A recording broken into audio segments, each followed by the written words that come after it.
Member Parliament. Ene mrashe bedwafie mu a yensan ye che na yenkotie maame Comfort Doyo Kuju wono eye mrashe bedwanim ade hye wa dan wono a ene san ye first deputy majority chief whip ebra wo sorry gina mrashe bedwafie na wo bo amane a kire Ghana ma ne yetimi ye na akwanya esese ye de maye no ensem sei eno de tuja. International Women's Day is a global occasion to celebrate women's achievements in social, economic, cultural, and political spheres while acknowledging the ongoing challenges to gender equality. Recognized by the United Nations to serve as both a celebration and a call to action to address barriers that hinder women's full participation in society. This year's theme is Accelerating Action for Affirmative Action. Mr. Speaker, as we commemorate this day, we must also recognize and celebrate the phenomenal women in our modern era who have shattered ceiling and made significant contributions. I extend special recognition to our Vice President, Her Excellency Professor Jainana Opoku Agyeman, and other distinguished women in leadership, and His Excellency John Dramani Mahama for honor done to women. Mr. Today we dedicate this celebration to all activists in Ghana and around the world who continue to fight for women's rights. I echo to all women who wake up daily. Maame Comfort Doyo Kuju. Na no si ya pena clote kole mrashe bedwani Dr. Zinato Ajima Rollins nso original eno se ebraso ese man ye biem e de eto emawom se ne ebe ya ewiase nyina obi abehu se yentietia oba fa ahodi eso.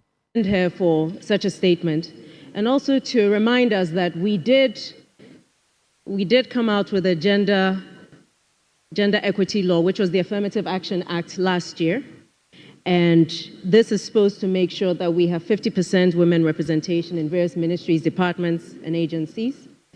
But in addition to that, on the continental level, the African Union has just adopted the Convention on Combating Violence Against Women and Girls. Mr. Speaker, this provides for a comprehensive legal framework that seeks to prevent, eliminate, and effectively address all forms of violence against women and girls in Africa. It also seeks to address the persistent barriers to women's participation in peacekeeping and peace-building operations. Zinato Ajima Rollins na oteninka nenu achi na mrashe bedwanima etiwa East abena ose asare nso de kakra atumu na ono so ninsem sei enokan. I think for our nation Ghana we have done a lot, but there's more to be done. Thankfully, we have been able to pass our affirmative action bill, and this was under the NPP government. It had been on the shelves for about 20 good years, but I'm happy that during the time of President Akufo-Addo, we passed it, and then he also assented to it. We have done a lot for our women, like I said. For now, we have the first woman vice president. We've also had chief justices who are women. I think what is missing is a finance minister who is a woman. And I know that very soon, Ghana will be having a finance minister who is a woman. Mr. Speaker.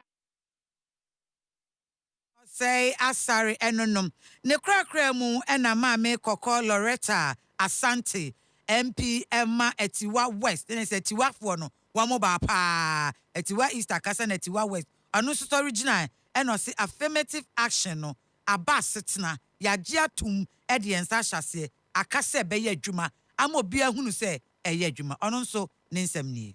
National Women's Day, it isn't only about women's achievements, which we know we have done quite considerably, or in Ghana and across the world. But it is also a reminder for us as to the work to be done, which includes accelerating action to break the barriers that hinder the progression of women, women's empowerment, and participation in all aspects of society. The World Economic Forum, the Global Gender Gap Report 2024 estimates, Mr. Speaker, that it will take 134 years to reach full gender parity. Mr. Speaker, 134 years, if we still maintain the rate of progress that we're doing today. That's roughly 5 generations.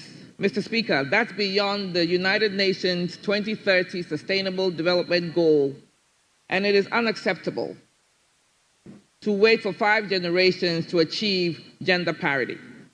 So, Mr. Speaker, despite the extraordinary contributions that women have made in politics, in education, business, economics, and what have you in between, women in especially marginalized communities continue to fight for equal rights and opportunities.